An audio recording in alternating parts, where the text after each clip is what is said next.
Self-improvement is one of the best concepts out there, but only if you focus on the correct things. And most people aren't. They are spending their time, their energy on things that will get them absolutely nowhere. After watching this video, you will exactly know which habits are worth your time and which ones are just a waste of it. But to understand that, we need to first look into self-improvement a bit deeper, because at first it looks flawless. A content that helps you improve in so many different ways, but there's one catch.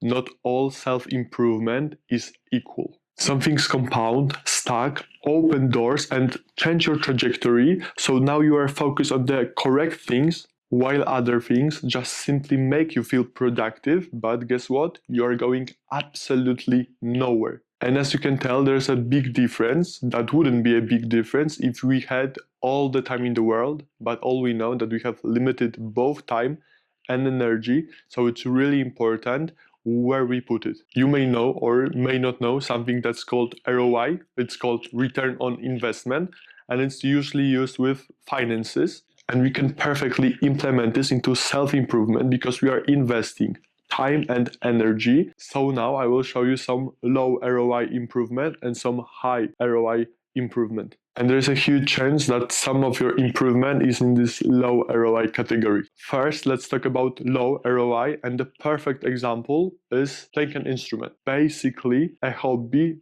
dressed up as a self-improvement. I have started playing 4 years ago, and I'm wondering, was it worth it to spend money, time and energy into showing off? Not really even showing off, because where are pianos really? They're not everywhere.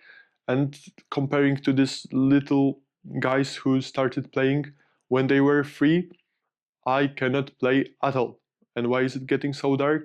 I don't know. Another example is aesthetic productivity. Yesterday I have seen a girl do a tutorial on how to do a perfect layer in your matcha. So there's this matcha layer, milk layer, and it's perfectly separated in the middle. She spent around 15 minutes doing this, so then she would mix it up before drinking it. And these habits make you feel like you are a grown-up and you have organized life, but it's basically a waste of time. The third thing is consuming without applying. Books, podcasts, videos on helpful topics, but if you don't implement things from those videos into your life, it's basically an entertainment. And the last thing I will be talking in this category is learning with no target. An example of this, which I see is super common, is learning some kind of language because you think it sounds cool, but then you're not gonna use it ever, or maybe once or twice when you go visit the country, and you go visit the country only because you learned the language. It's a mess. I am not different than you. I have also fallen into this trap once or twice or thrice or couple of times. During COVID, I have learned to... I have spent too much time learning how to do this little trick. Now let's look into high ROI. Starting a YouTube channel is a great ROI. It forces communication, teaches you so many different but useful skills, like speaking into camera or being able to elaborate your thoughts better, and also helps you with language. English is not my first language, and since I have started doing YouTube, my English has improved a lot, and I'm being a lot more fluent with it.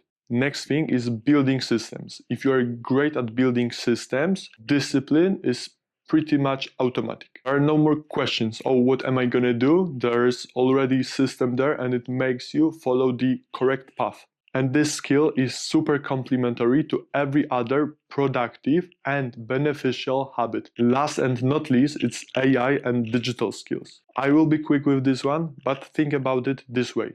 Ignoring AI right now is like ignoring internet in 1999. So I gave you a couple of examples, but now I will give you a filter, just 3 simple questions that will help you on your own spot which habits fall into which category. Filter number 1 is, will I be significantly better after a year, and will this gap matter? Ask yourself this question. Second one is, does it open doors? There are some things that open you so many different other possibilities, like YouTube, and there are things that just make you comfortable.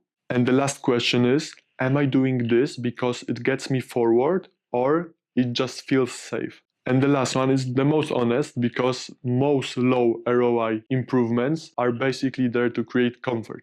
Now that you have your framework, I want you to listen. Keep your hobbies.